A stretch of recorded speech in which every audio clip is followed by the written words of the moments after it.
யாரெல்லாம் மீட்பு பெறுவர் என்ற ஒரு கேள்வி என்பது இன்றைய சமுதாயத்தில் மிக முக்கியமாக கருதப்படுகின்றது. குறிப்பாக எல்லா மதத்தினரும் கூறுவது என்னவென்றால், எங்களுடைய மதத்தில்தான் மீட்பு இருக்கின்றது, எங்களுடைய கடவுளை வழிபட்டால்தான், ஆன்மீக காரியங்களில் ஈடுபட்டால்தான் உங்களுக்கு மீட்பு கிடைக்கும் என்று கூறுவார்கள். குறிப்பாக எடுத்து பார்த்தோம் என்றால், நம்முடைய பிரிவினை கிறிஸ்தவ சகோதரர்கள் கூறுவார்கள், நீங்கள் முழுக்கு திருமுழுக்கு பெற்றால் மட்டும்தான் உங்களுக்கு மீட்பு கிடைக்கும் என்று கூறுவார்கள். அதே போலத்தான் இன்றைய நற்செய்தியிலேயே மீட்பு பெறுவோர் சிலர் மட்டும்தானா என்ற ஒரு கேள்வியை ஒருவர் எழுப்புகின்றார். இங்கு சிலர் என்பது இஸ்ரேல் மக்களை குறிக்கின்றது. குறிப்பாக கடவுள் இஸ்ரேல் மக்களை தேர்ந்தெடுத்து அவர்களுக்கு ஆசீர்வாதத்தை வழங்கினார். அதனால் அவர்கள் நினைத்தார்கள், கடவுள் எங்களை மட்டும்தான் தேர்ந்தெடுத்தார், எங்களுக்கு தான் ஆசீர்வாதத்தை வழங்கினார், நாங்கள் மட்டும்தான் மீட்பு பெற முடியும் என்ற ஒரு மனநிலையில் வாழ்கின்றார்கள்.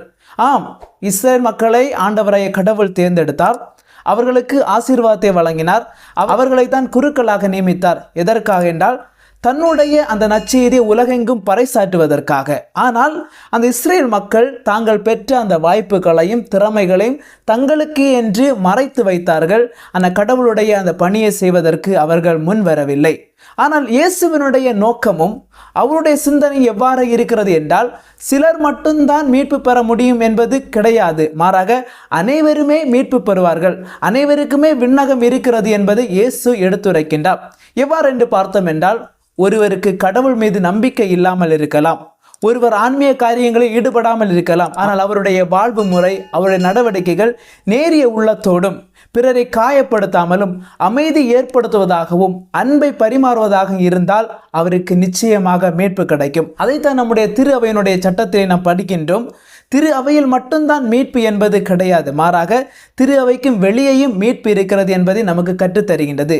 எனவே பிரியமானவர்களே, எங்களுக்கு மட்டும்தான் மீட்பு இருக்கிறது என்ற ஒரு மனநிலையை தகர்த்து அனைவருக்கும் மீட்பு இருக்கிறது, எனவே கடவுளுடைய மீட்பிற்காக நாமும் வருந்தி உழைப்போம், இந்த வரத்திற்காக மன்றாடுவோம். கடவுள் நம்மை நிறைவாக ஆசீர்வதிப்பாராக. ஆமென்.